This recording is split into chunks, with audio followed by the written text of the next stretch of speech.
Hello दोस्तों, एक बार फिर से मैं गणेश सुतार आप सभी का गणेश क्लासेस में हार्दिक स्वागत करता हूं, अभिनंदन करता हूं।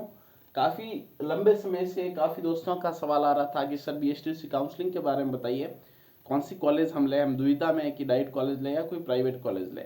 तो आपको मैं बताना चाहता हूँ कि सारी जो राजस्थान में ऑल ओवर जो कॉलेज इसमें शामिल होंगे काउंसलिंग में, सारे गवर्नमेंट से मान्यता थ्रू ही होते हैं। तो इस चीज़ में कोई डरने की कोई दिक्कत नहीं है। लेकिन एक डाइट कॉलेज होता है, हर जिले में एक कॉलेज होता है जो होता है डाइट। वहाँ क्या होता है, वहाँ की क्या सुविधाएं होती है, उस और एक प्राइवेट कॉलेज में क्या अंतर होता है, इसके बारे में हम चर्चा करेंगे।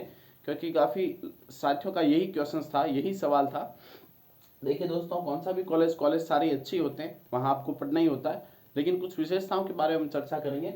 सारे बता रहे थे कि डाइट कॉलेज, देखिए डाइट कॉलेज कब कितने नंबर पे मिल सकता है। तो आप बिना किसी अगर आरक्षित श्रेणी के हो, जनरल से अगर 420 प्लस नंबर आपके हैं, तो आपको 100% डाइट कॉलेज मिल जाएगा।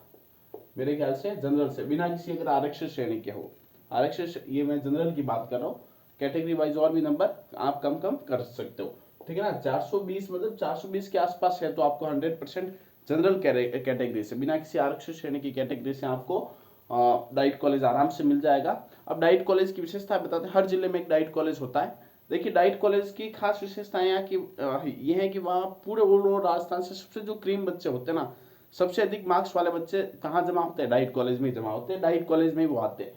पहला सवाल था डाइट कॉलेज में क्या हॉस्टल होता है। देखिए सभी, देखो डाइट कॉलेज में हॉस्टल होते हैं, लेकिन सभी डाइट कॉलेज में हॉस्टल हो ये जरूरी नहीं है। हो सकता है किसी किसी डाइट कॉलेज में हॉस्टल ना हो। रेगुलर सभी कॉलेजों में, भले डाइट हो प्राइवेट हो, सभी कॉलेजों में रेगुलर जाना ही पड़ता है। लेकिन कई कॉलेज ऐसे होते हैं, प्राइवेट कॉलेज, डोनेशन के नाम पर बच्चों से ऐसे ही फालतू के पैसे ले लेते हैं, और फिर वो बच्चे भी सोचते हैं कि चलो जाना तो नहीं पड़ रहा है कम से कम, लेकिन रेगुलर जाओगे तो फायदा होगा। हम रेगुलर गए थे, उसका बेनिफिट आज हमें लग रहा है कि हाँ बेनिफिट हुआ था रेगुलर जाने का। तो एक बार क्या है, शॉर्ट टाइम के लिए कोई चीज़ अच्छी लग सकती है, लेकिन लॉन्ग टाइम के लिए वही चीज़ बुरी हो सकती है। तो आप कॉलेज जाना एक अच्छी बात होती है, वहाँ से बहुत सारी चीज़ें सीखने को मिलती है। मैंने आपको पहले बताया कि रीट एग्जाम में तो वही पूछा, BSTC first year second year जिसने अच्छी की, बहुत सारे उसके शिक्षण विद्या के क्वेश्चन, बाल मनोविज्ञान के क्वेश्चन उसके वहीं से सही हो गए। तो देखिए रेगुलर से भी मैं जाना ही पड़ता है वैसे, लेकिन कोई प्राइवेट कॉलेज डोनेशन के नाम पर बच्चों से मोटी फीस लेकर, अलग एक्स्ट्रा पैसे लेकर उन्हें मना कर देता है कि आप कॉलेज मत आओ। लेकिन सभी में लगभग जाना ही पड़ता है वैसे सारे कॉलेजों में। लेकिन बहुत सारे प्राइवेट कॉलेज जो पैसे लेकर बच्चों को मना कर देते हैं। लाइब्रेरी, देखिए लाइब्रेरी सभी कॉलेज में होती है, चाहे प्राइवेट हो या डाइट हो। फीस, फीस देखिए मैंने यही पहले आपको बता दिया कि डाइट कॉलेज में फिक्स फीस होती है, आपसे किसी प्रकार का एक्स्ट्रा पैसा नहीं लिया जाता है। फर्स्ट ईयर में शायद 13,500, जनरल की वापस एपीएल बीपीएल वाले और जो भी है उनको वापस वो रिफंड होती है, वापस आती है उनकी फीस छात्रवृत्ति के रूप में। और प्राइवेट कॉलेज में देखिए फीस वो तो लगेगी 13,550, और सेकेंड ईयर की शायद 16,550। उसके अलावा भी वो कई बार पैसे डायरियों के नाम पर या मतलब दूसरे तरीके से वो बच्चों से पैसे ले लेते हैं। तो ये मैंने चर्चा की थी डाइट कॉलेज के बारे में। और काउंसलिंग के बारे में अगर बताऊं तो कौन कौन से डॉक्यूमेंट्स की आवश्यकता है, तो आप बिल्कुल किसी मित्र से, अच्छे जानकार से वहाँ से पता करके ये जो भी बीएसटीसी काउंसलिंग के डॉक्यूमेंट्स है उससे संबंधित जानकारी आप ले सकते हो। और आगे मैं यही बताना चाहता हूँ कि देखिए सभी सभी कॉलेज में बच्चे अच्छे होते हैं।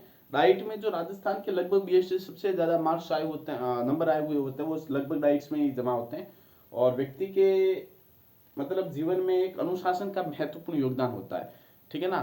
तो सारे कॉलेजों में हालांकि रेगुलर बुलाती है, डाइट में भी रेगुलर जाना ही पड़ता है। लेकिन रेगुलर जाओगे तो यही बेनिफिट है कि कुछ सीखने को भी मिलेगा। फिर अगर आपके नंबर अगर अच्छे हैं और आपको लगता है कि मुझे फर्स्ट सेकंड थर्ड चॉइस से ही कॉलेज मिल जाएगा, तो जिस कॉलेज को आप अपना पसंद बना चुके हो कि मुझे हाँ इस कॉलेज में ये कॉलेज ठीक है, नज़दीक भी है और अन्य सुविधाओं की दृष्टि से ठीक है, तो वहाँ अगर अभी कोई पढ़ रहा है तो उससे बातें आप कर सकते हो, उससे पूछ के आप ले सकते हो। बाकी कोई दिक्कत नहीं कि कोई भी कॉलेज लीजिए, आपको डिग्री करनी है, ठीक है ना। एक वास्तविक अध्यापक आपको बनना है, ठीक है ना। तो वो जो अध्यापक के जो गुण होते हैं वो हम इस एक छात्राध्यापक के रूप में, इन 2 वर्षों के रूप में हम सारे वो गुण सीखते हैं। तो धन्यवाद एक बार फिर से, मैं आप सभी को धन्यवाद अर्पित करता हूँ। इसके अलावा हम अब अगली क्लासेस जो अब हम लेके आएंगे, रीट प्री और रीट मेंस की कॉम्बो क्लासेस हम लेके आएंगे आपके लिए।